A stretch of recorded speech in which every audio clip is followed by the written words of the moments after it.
नमस्ते। आज म यहाँ भोट माग्न आएको होइन र म कुनै उम्मेदवार पनि होइन। म त झापा गाउँपालिकाको एक आम नागरिक हुँ जसको मनमा आफ्नो ठाउँ बनाउने हुटहुटी छ। हामी सधैँ चिया पसलमा बसेर नेतालाई गाली गर्छौँ, तर के हामीले कहिले सोचेका छौँ यदि साँच्चै काम गर्ने हो भने हाम्रो गाउँपालिका कस्तो बन्न सक्छ? आज म आगामी दिनमा जो कोही नेतृत्वमा आए पनि उहाँहरूका लागि एउटा यस्तो रोडम्याप प्रस्तुत गर्दैछु जुन यदि अक्षरशः लागू गर्ने हो भने 10 वर्षमा झापा गाउँपालिकाको कायापलट रोक्ने ताकत कसैसँग पनि हुँदैन। यो भावना होइन, एउटा गणित हो। आउनुहोस् यो सम्भावनाको एउटा हिसाब गरौँ। अर्थतन्त्रको 10 वर्षे गणित, द 18 बिलियन इकोनोमी। विकास गर्न सबैभन्दा पहिला पैसा चाहिन्छ र त्यो पैसा हाम्रै युवा शक्ति बढाउन सक्छ। यदि स्थानीय सरकारले चाहने हो भने जापान र दक्षिण कोरियाका स्थानीय सरकारहरूसँग सम्झौता गरेर G2G, सरकार टु सरकार, गभर्मेन्ट टु गभर्मेन्ट मोडलमा सम्झौता गरेर चाहिँ युवाहरूलाई पठाउने व्यवस्था मिलाउन सक्छ। म्यान पावरलाई लाखौँ बुझाउनु पर्दैन, तर यहाँ एउटा सिस्टम बसाल्नुपर्छ। यो भिजा मात्र होइन, यो एउटा 5 वर्षे मिसन हुनुपर्छ।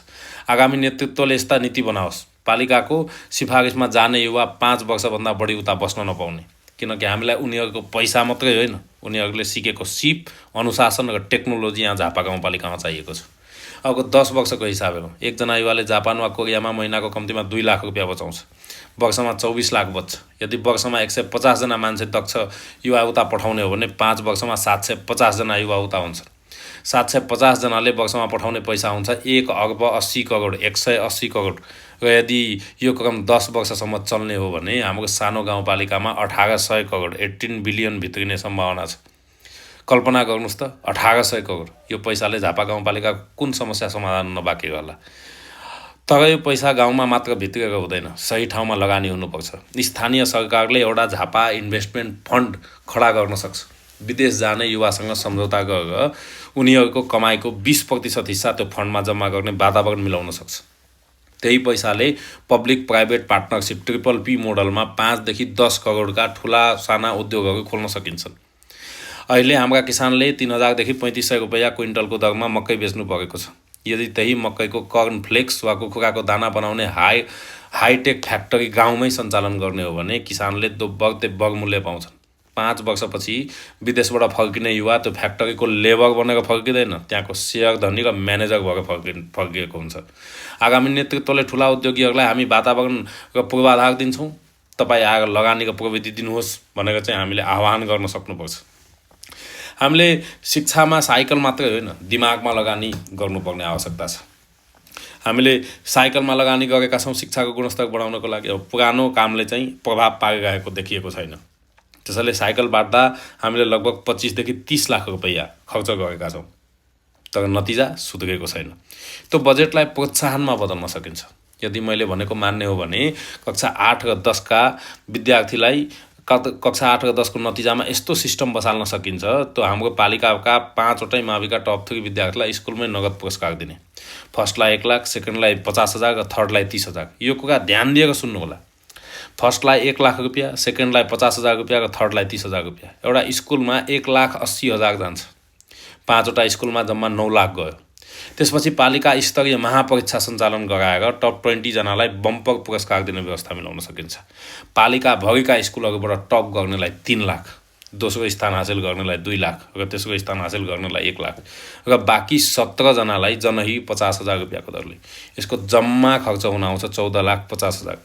सबै जोड्दा 23,50,000 हुन्छ। साइकल बाँड्ने बजेटमै विद्यार्थीलाई लखपति बनाउन सकिन्छ।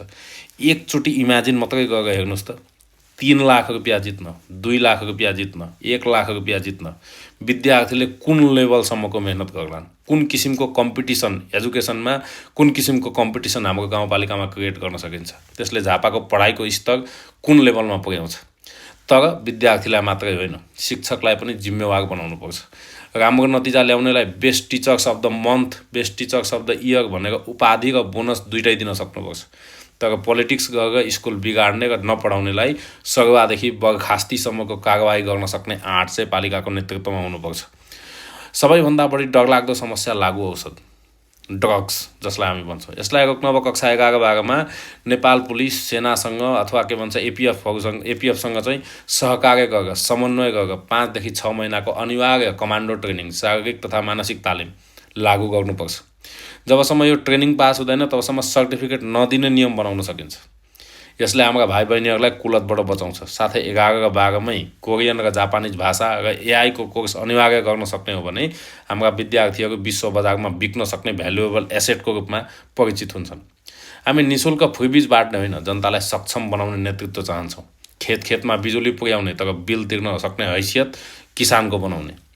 बाढी नियन्त्रणका लागि हरेक वर्ष माटोको बाँधमा करोडौँ रुपियाँ बगाउनुभन्दा दात्री निकायसँग फन्डिङ ल्याएर खोला किनारमा बायो इन्जिनियरिङ गर्न सकिन्छ। बाँस रोपेर दिगो तटबन्ध बनाउन सकिन्छ र जो विदेश जान सक्दैनन् उनीहरूका लागि एक घर एक रोजगारको ग्यारेन्टी त्यही 18 अर्बको लगानीबाट जुन खोलेका उद्योग हुन्छन् नि, त्यो उद्योगहरूले गर्छन्।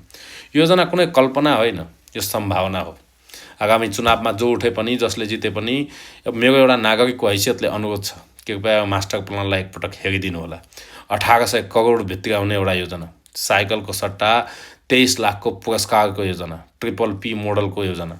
यदि यो बाटोमा झापा गाउँपालिका हिँड्ने हो भने मलाई पुरै विश्वास छ 10 वर्षपछि यो ठाउँ नेपालकै उत्कृष्ट नमुना गाउँपालिका बन्नेछ। कि हामी त्यस्तो गाउँपालिका बनाउन तयार छौँ? परिवर्तन सम्भव छ, मात्र सही भिजन चाहिन्छ। जय झापा, जय नेपाल। धन्यवाद।